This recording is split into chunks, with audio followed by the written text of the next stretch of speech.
Every time I bring up the topic of a pre-webinar or post-webinar activity, I always get different kinds of comments. And some of the really awful comments would sound something like, oh, they're lazy, participants will not do the extra work. Oh, participants are just too busy. Oh, they're not interested to doing. All they need to do is to go in for an hour and check box and they're finished with the course. It is unfortunate that we get this comment.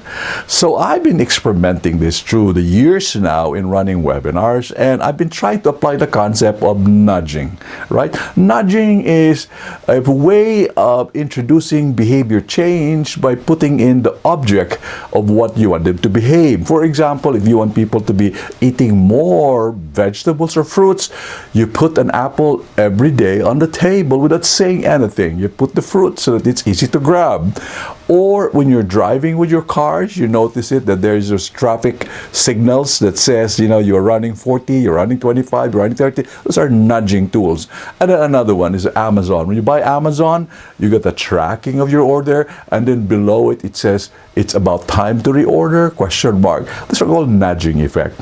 So what I have done is an experiment in this. What I've done is that when we start a webinar, we have a kind of a conversation piece before the webinar. We ask them different type of questions. We select one or two, like for example, introduce yourself. Number two, bring in a story in relationship to the topic, or do an exercise or an activity.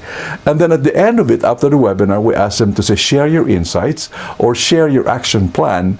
And we do that all the time. They're like nudging, they're not required. We try to see what happens to it. What we discovered is that in the beginning, we have 10% people doing it, 20%, 30%, 40%, and then 50%. People are starting to doing it.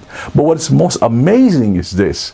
Out of those 50% people who are attending it and doing something before the webinar, they even go to one more step and do the post-webinar activity, and they read the resources, they interact with each other, they post comments and the like.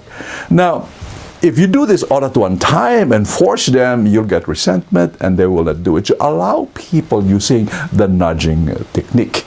Allow them some time to adjust and to make sure that they are acclimated in the process, and make it just apparent in there without any requirement to simply say, you can do this before and after the webinar. Test it. Nudge your participants.